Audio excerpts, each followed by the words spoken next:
Okay, this is old electronics fan, and this is my old Atwater Kent 1930 vintage, I believe.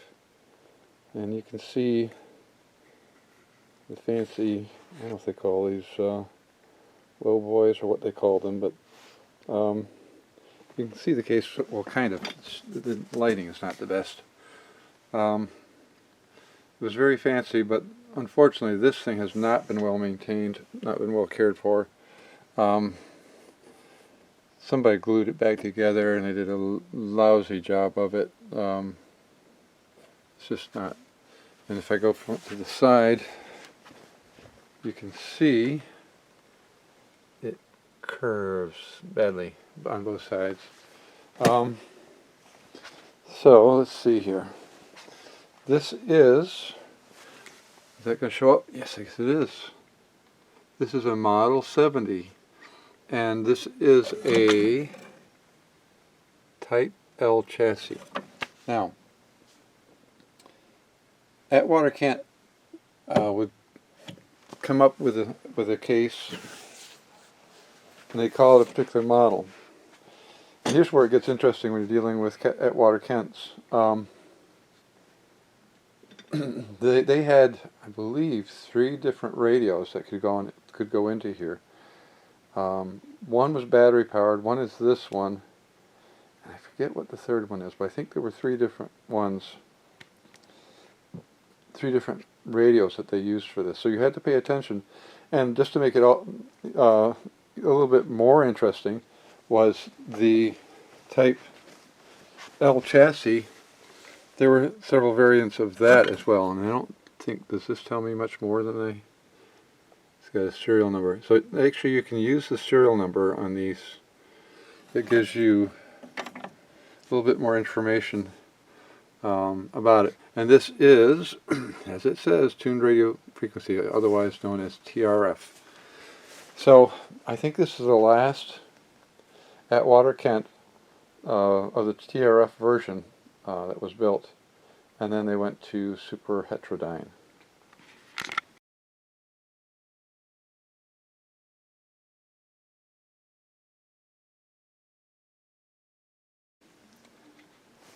Okay, so here's the Atwater Kent out of its case, and I want to just sort of give you a look around the radio a bit, and then we'll take a peek underneath.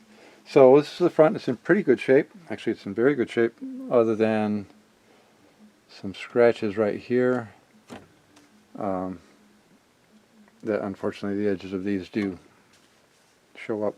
So I may try to touch those up a bit, see if I can find a paint that would actually match that. This is really pretty neat little radio. I had to tweak that. I've had this apart, and I didn't remember trying it, and the needles looked like it was a long ways over. But anyway, so the front's in pretty good shape. It took a little bit of work to clean this up to get this to look decent. It was kind of I had some kind of a film on it. It was not great. On top, you can see a little bit of, yeah, you probably can't see it, but there are hints. Well, let's see if I could get my camera aimed right. There are hints of rust in here, which were much more obvious before I polished all this. This is the right-hand side of the radio, or left-hand side actually from the front, and this is the front end of the radio, the tuning coils and front end tubes. There's the antenna connections back there, which I will look at in a minute. Then I've got to show you the massive tuning condenser. Pretty surprising. Of course, this is a TRF radio, and in days gone by, you'd have 2 or 3 of these, and you would adjust each of those individually to try to get the station that you wanted to get, which is how they did it back then. This has the original plating, and you can see some issues here. There's a rust spot there, and there's another one. Oops. Where are you? Oh, right there's another one right there. And the plating is a little bit pitted. I'll get the camera where I want it to go. But I like the look. I mean, it is a 90-year-old radio after all. This is, let's see if I can get a view of this. There's the old Monster rheostat, which actually still works pretty good. I was a little worried that might have issues, but because the end cap on this thing is folded over and kind of sealed. So I was very happy I didn't have to get into that. I have had this whole front panel completely off. I had to get at some things that weren't healthy. And in the process of doing that, that little bulb down there, the socket was kind of mangled, cobbed if you will. So that had to be fixed. Cleaned up all of cleaned the reflector. I had to, on the front you'll see there are two identical switches. One is the on-off switch, and this is the local distance switch. And after 90 years, it's surprising that this one still works, but it's a bit tired. Come in here. So if I were, I'm not going to keep using this if I don't have to, but this switch, if you switch it one way, it responds immediately. If you flip it the other way, it waits a second, and then it finally switches the switch in the other to the other position, which means that this switch is wearing out. And I haven't looked for a replacement, but what I've done is, as I think about it, you know, you could probably, and probably should, hook this up to a power strip and use the on-off switch in the power strip to turn this thing on and off. But I moved the good switch over here to the on-off position, and then, of course, figuring that this one won't be used as much, and it won't, I put the dying switch over here. This is the volume, this is the tone control, and of course that's tuning. So overall, for a 90-year-old radio, it's in very good shape. You look at these little aluminum things. They came up pretty good. They're looking rather nice. The back of this shined up pretty decently. When you get into, when you get into this area here, you notice that it's not healthy, and I did try cleaning that up a bit, but I decided that I really didn't want to get anything, because I thought that the only way I was going to get in here, well, I have two choices. I take this all apart. I actually could take the whole thing out, take this off, and get into this. Alright, there's 3 screws here. This would probably come off. There are wires that go through it, so the wires would have to come off from here. You could take this out of the radio, and then you could go after this. And I opted not to do that. I decided that it's patina. It goes with the 90-year-old radio. I'm fine with it. I did try to clean up these a little bit, but they're hard to get at, hard to clean. So I didn't do a lot of work there. One of the things I did have to do with this was, well, there are a couple things. Someone had loaded this area up with grease. Unfortunately, this, I don't know what I did with it. Oh, there it is. Okay. This is actually a strap that makes this connect to this. And every one of these has one. Each of these is mounted on the shaft and tightened into place with screws, which means they could be individually adjusted. Of course, I'm not touching that. No way, no how. It's working pretty well. But I could sort of see how you might want a ground strap for each one of these to make sure that each one is indeed making good connection to the chassis of the tuning condenser capacitor. So the grease on here was really a bad idea. It could potentially cause this to not make a good connection. So I degreased it. I put some contact cleaner on here, on all of these actually. Over here is a pivot point. I oiled that. I put a tiny bit of oil here. Then down here, there's a boss that supports the other end of the tuning shaft. There's a shaft that goes from here all the way out to here. And so I lubricated that, and then there's another piece. This part, if I move this, you can see that. Maybe you can. There's a piece this piece right here. This is what has the pointer attached to it. And there's a little pin. Let's see. Yeah, there's a little pin right here that goes through this slot in here. And when you rotate this, that little pin moves in that slot and then moves the tuning dial or needle. So that's been greased. And I did all that because when I first got this, it wasn't behaving as well as it might, as well as I want it to, let's put it that way. The other thing that I ran into, and I'll show you more about that in a second in more detail, but there's a little rubber roller down here, kind of going to the collar that connects to it, and you can see the other end of the roller sticking out behind these serrated teeth. I'm going to take that out in a moment and show you, but this is what actually makes the tuning knob work, because that rubber roller rides against these teeth, and you can see it moving, and that's what rotates this whole thing. When I got this, that rubber piece was really in sad shape. So, unfortunately, somebody had cobbed this, and they put an O-ring on the original rubber roller, which actually wasn't rubber really anymore. It was like plastic. And there was a huge groove worn in it. It was just shot. It wasn't doing anything. So they put an O-ring on it, and then for some reason, known only to them, they greased it, which is not ideal. So when you add in the fact that this was not moving very smoothly, and then you add in the fact that they had greased rubber pieces, you wound up with tuning control that didn't tune.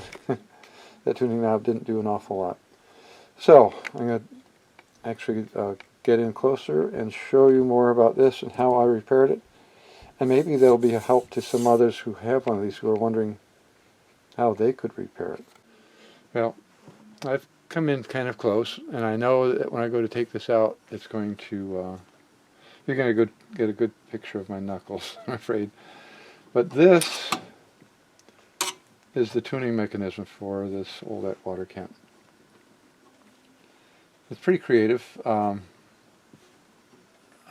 can't really see how it works. Maybe I'll swing it around at an angle and show it you precisely. But the key part of this is a rubber roller down here, and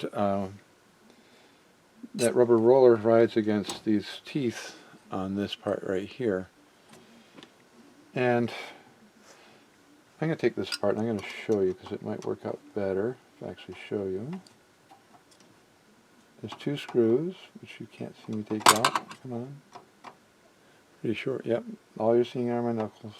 Oh dear. Alright, so I slide this out. And then, hopefully, there we go. Alright, so there is my roller. And we're going to back up a little bit and re-angle, because I can't seem to get where I want to go when it's too close up. Alright, so this, yeah, maybe just move in a little bit. This is the part that makes the tuning on this thing work. And when I got this, this material here was, well, it had a nice deep groove in the middle, and it was more like plastic than rubber. And you can see that the teeth here, dig into the surface of this a little bit, the original rubber part had such a deep groove that there's no way in the world those teeth were going to come anywhere near the rubber part, or what was now plastic. Somebody had taken an O-ring and stuck it in there, and it kind of worked, but they have, for whatever reason, they put a whole bunch of grease on this, which wasn't the ideal thing to do, because, well, that meant that the O-ring was going to go sliding around, and it was pretty inconsistent, let's put it that way. So I was looking at this, and I actually discovered there was a company that used to make these replacement rollers, and unfortunately, by the time I started looking for one of these, they'd gone out of business. So I said, oh boy, what am I going to do? I don't have a company that makes these. How am I going to make this work? Well, one day I saw out in the garage this, a fuel line, 5/16 thick, or, well, it's not thick, well, that's the size of this opening right here. So it's 5/16 fuel line, and as it turns out, it's just the right thickness. This ID was perfect, because this is just slid on here, and the only thing that's keeping it on here is the fact that this hose had to be stretched slightly. So it's on there pretty good. It doesn't want to fall off. You have to force it on a little bit to make it go on, which is exactly what you want. So it's not glued on or anything, because it doesn't need to be. It's firm. It's not going anywhere. The only thing I worry about is that over time, because this isn't really designed for this use, over time this surface is going to break down, and it will stop working the way it should. Because one of the things that makes this work the way it does, this moves very freely. I mean, very freely. I mean, this thing would float. You can see how I can just dance it, and it moves very freely. And the one of the reasons why it works that well is I had to lubricate here and over here on the other end, which you can't see. In this area right here, somebody globbed a whole bunch of grease, but since there's a ground strap that's supposed to ground this to this, along with all the others, that was not a good idea. So I cleaned that all out, and then I just put a small amount of oil here, very small. Then there's this part right here, or actually this part that actually moves the pointer, has a it's like a bushing that's welded onto this piece, and the tuning knob shaft goes through the center of that. So that needed lubrication, and then there's a little pin here, in here, that is spring-loaded, and that slides in the groove here to make the pin move just right, and so that got greased. So now it moves very freely, and the only thing that keeps it moving the way you want it to is the fact that this is fat enough that these teeth are putting pressure on this rubber roller, and that provides you just enough friction so that it behaves the way you want it to. So I'm going to try to get this back in there without screwing anything up, and unfortunately once again. So this is my handy dandy tool. I'm going to slide that down in there, and bingo. And so the other thing you got to be careful of is on the front here, this tuning knob. It's very easy to slide it in too far so it starts riding against the front of the case, and you really don't want to do that, because I want to make sure that I can, yes, I can get to both screws. That's the other thing you got to make sure of. When you are putting this in, let's see. Okay, when you're putting this in, make sure that you can get to both of these screws. I think there's probably a position that you can get this roller positioned to where you can't get both screws, and so just make sure that you have access to both of them so you can get them tightened down. Alright, and unfortunately you didn't see much. But tightening screws, not very exciting. So it's really not that hard to replace. Number 5/16 hose, fuel line hose, and it works really, really well. Let me see if I can swing this around a little bit, show you a little bit more. And let's see. Okay, all right. So you can see right there. This is a curved slot in this piece of metal, and that little pin, I don't know if you can see, you're seeing the back of it, there's a little pin right here that's spring loaded, and it sticks through that little curved slot, and yeah, so you can see it right there. It's kind of a creative idea, kind of like a gear reduction. That was a very creative idea. I'm not sure. I guess it works. And what's really interesting is that they had to design this so that even when this pin wasn't sliding, the motion of this pointer stayed the same, and they did. They got it just so. I don't know, smart engineer, I guess. Next thing we're going to do is look at the underside of this. All right, here we go. And yep, and oh, let's see here. There it is. Let's swing it this way. All right. What are we doing? So this is the bottom of this thing. And there's a couple things I want to mention about this, and I'm hoping I can show it to you, and then let's see how we're looking. All right. That's right. These invert the image when you angle this a certain way. Well, all right. So here's what I've done underneath, and I think I have more to do because, and I'll show you in a minute. This, I've actually checked all of these capacitors, and these are, let me show you what was inside. And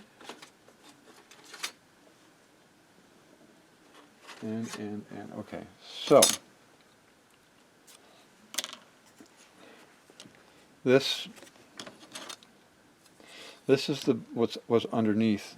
If you were to take one of these off, this is the bottom plate that was soldered, and you can see I had to use a torch to bring enough heat to get this unsoldered to make it to come off. So I unsoldered the bottom plate, and then underneath that was this little piece here.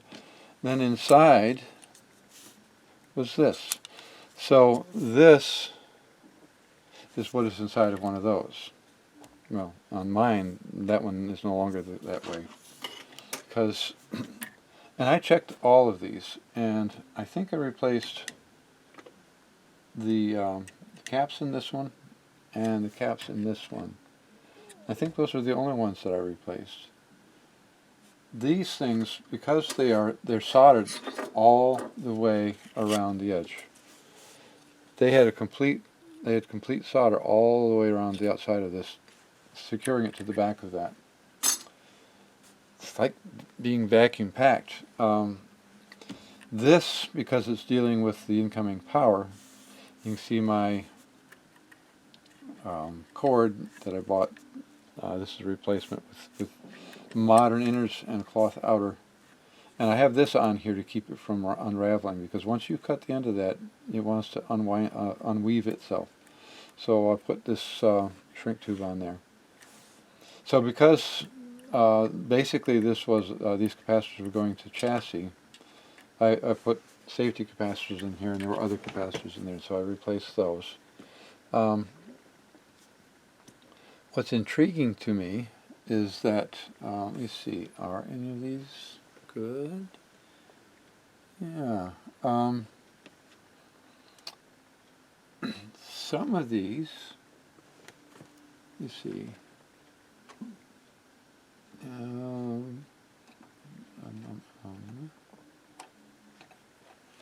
It's been a while since I worked on this, and I don't remember what all I did. But, let's see here. Well, I'm probably going too deep into the pucker brush. All right. I'm gonna have to grab my camera off the stand so I can show you.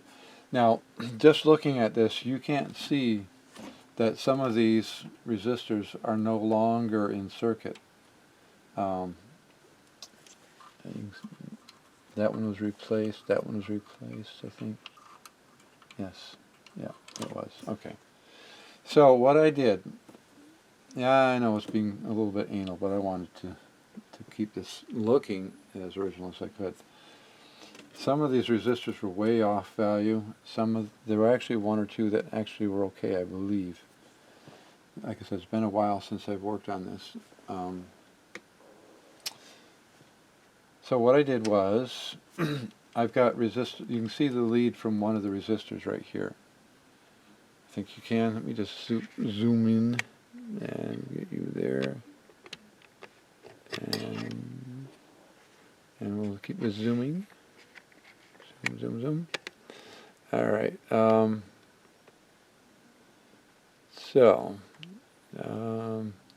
want to get to there. That's what I want to do. All right. Let's see if we can. And there we go. I think. Well, anyway. There's a resistor hiding behind the original, and I've got one end is actually disconnected, and then the other end has this resistor that's been soldered into the soldered ends of these, and this is the same deal here, and I believe that one's also the same case. So hiding behind here are modern resistors. It probably didn't matter. What was really nice though is that I didn't have to add any terminal strips or anything to this, because I just used the original resistors as tie points. And since they're not actually connected to anything anymore, no big deal. Of course, because these resistors are still somewhat functional, you do have to be careful working on this like as you normally would, because the power that's on this end is going to flow to this end, and so these are live. So that's something you have to be careful of. This, I guess you're not going to see that unless I do this. Yeah, okay. It's really fun trying to remember that things are the opposite. There's a big can on the top, and these are the connections that go into that can. And this is a box full of capacitors. I tested these. They all test great. So I thought, well, I really would like to not have to replace those. And it turns out I don't really want to, because they're 70 years old. I don't know if this has ever been replaced, because somebody could take this whole can off, put another one on, and you wouldn't be the wiser. But none of these capacitors were far enough out of value that I said that I would like to replace those. They were good. And like I said, only this one and this one got replaced. The other two, they were within range of what they should be. So I was kind of shocked, because I was all set to replace all the capacitors that I saw, only to find out that they really didn't need to be. One of the things that is interesting about this is that this version of the chassis theoretically didn't have this. Clearly it does. The serial number says it's, and I forget what it is, it's been so long since I've done anything with this. But according to the schematic that supposedly goes to this wasn't there in this version. And it's an odd mix, because there's at least two different versions, and this is, I think, this chassis seems to have some of the revisions that went into the newer version, but not all of them. So I don't know if they were making changes on the fly as they were moving from one version to another. I don't know how they did that back then. But so when you're working with one of these, you have to pay attention not only to the schematic that you think belongs to this, but pay attention to whether or not it matches what you're working on. And by looking at two different versions of the schematic, I was able to piece together how this thing is supposed to be wired. I spent a fair amount of time chasing my way around through this, try to get familiar with it. One of the other things I ran into was that some of the wiring, like this wire actually replaces a wire that went up here and went into the transformer. And because all of the insulation, if you touched it, I mean just breathed on it, the insulation was falling onto the desk. Well, that's not ideal. So, so I think, I'm trying to think what I did. Looks like somebody else protected this one. So I think it was starting to go, because there were two wires here that were not healthy, and this one I replaced.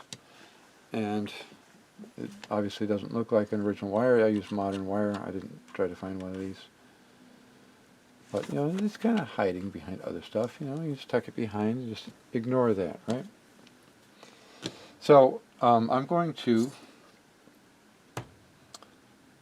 fire this up at some point, maybe shortly. But there's a couple of things that I want to talk about with regard to this.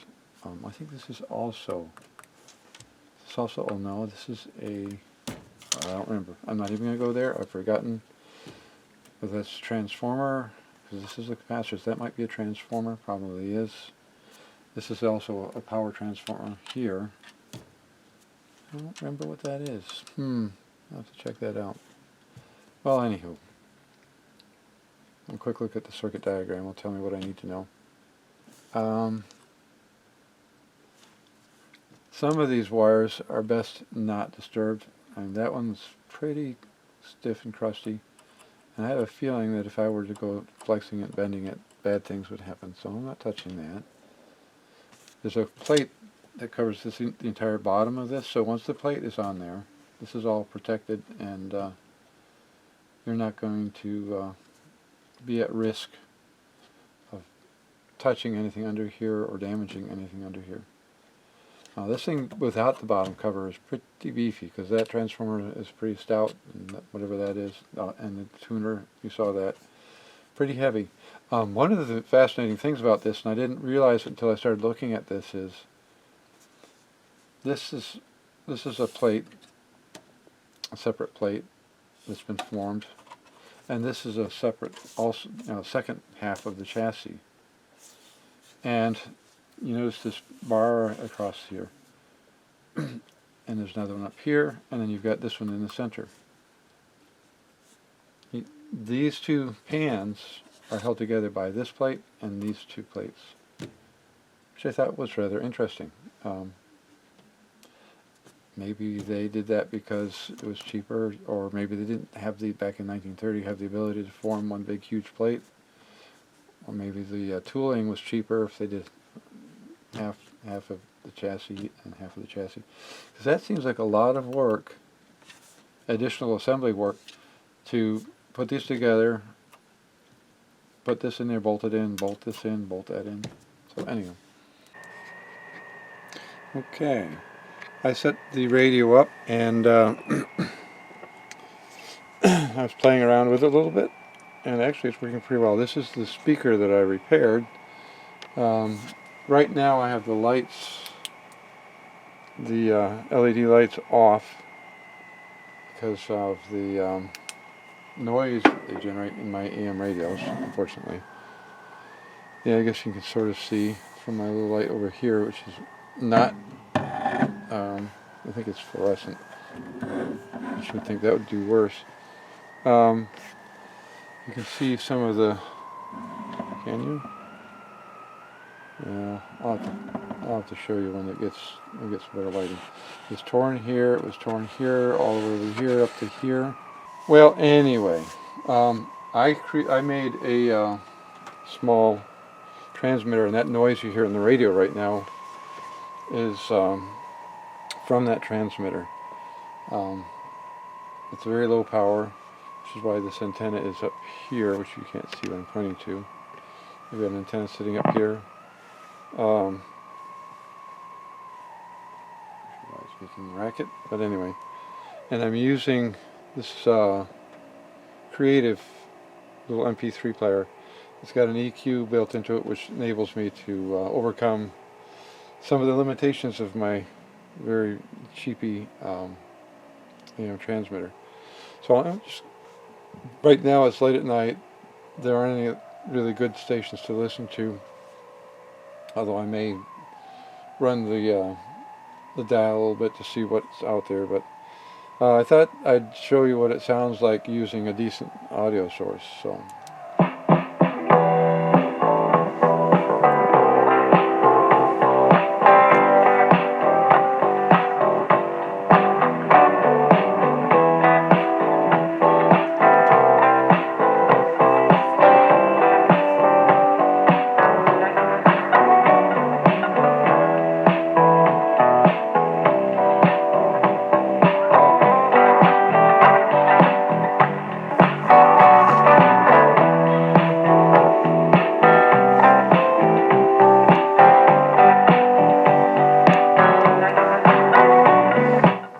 So that's how it sounds coming out of my little transmitter. So let's see.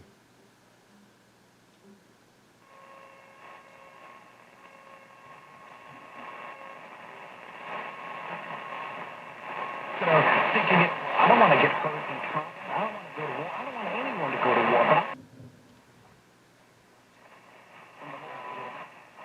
But there are more counties as opposed to overall votes.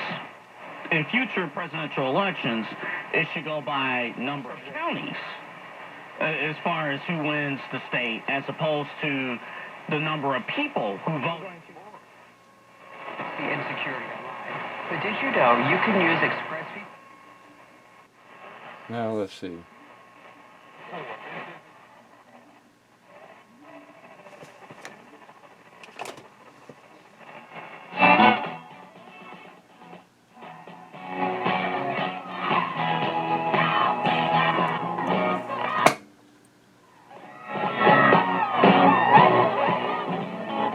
Well, that's our local station, which I'm not really impressed by.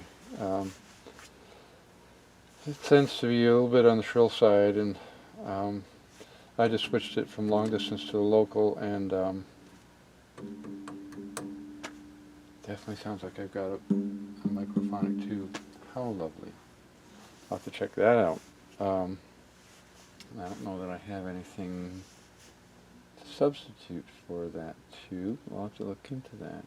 Anyway, so I'm going to play this again tomorrow during the daytime, and we'll see what kind of reception we get out of this thing. I'm actually kind of amazed. I'll have to, again, try this tomorrow with better signal from local radio stations, but this speaker is sounding better than I remember it sounding. I remember it vibrating somewhat, because when I worked on this, I actually had this cone completely out of here.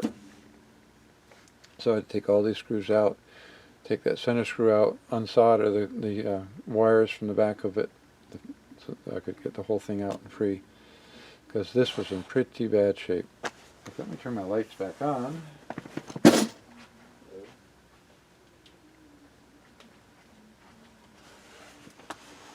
Okay, maybe you can see the speaker better now. Yeah, maybe. I'm going to see if we can. Alright. Yeah, it still doesn't look all that great as far as trying to see what's going on. I'll have to check this afterward, but when I look at this, there's a tear that went all the way into here. There are multiple pieces, multiple tears here. And then it goes to here, and then there's another tear that went all the way out to there. And I'll put pictures of this speaker up. There's another tear here that went up to there. This is very brittle material. And it was in pretty bad shape. You see probably the results of the original person's attempt to repair the speaker. They used brown packaging tape. That's what they used. And not sure why they put it there, because I don't remember repairing that. But they had a piece here, and a piece there, and another one there, and another there. So, not exactly the ideal way of repairing things. And I had thought about using rubber glue and paper to repair this, and I decided not to do that. The primary reason was because of the rather complicated nature of the tears and of the pieces like this that were floating loose. I was pretty sure I'd have trouble, because once you stick something together with rubber glue, it sticks. You can't reposition it, and I had a feeling I was going to want to do that, so that's why I opted not to do that. Now the downside is, of course, whatever you do, you're probably going to run into this. Right here you can see that well, maybe you can, I can see it and I can feel it. There's a hump right here, and I don't know if that's the result of the glue doing things to the paper and causing it to warp. But you can see warping around the edge of this fabric has gotten damp. You can actually see indications that it was damp at one point, unfortunately, which is probably why the case is in such sad shape. So this got warped probably before I ever saw it, and then I got into it and put glue on it, which soaked into the paper and caused it to get a little distorted. But I don't know if there's a better way to do this. I can't think of one. Again, I'll have another section on what I did to repair this. The speaker seems to be behaving quite well, which makes me very happy. And I don't know if between the time I repaired it and now, if the cone has settled in and is now happier than it was when I first repaired it. I'm not sure. I'm kind of amazed, because I remember playing with it and thinking, I think I detect a rattle. What I do detect, and I'm not happy about, is that there appears that there is one microphonic tube. But again, if that's an original tube, and I don't know if it is or not, but if it is, then I guess it has a right to be noisy, and I'll have to come up with a replacement. So, enough for now.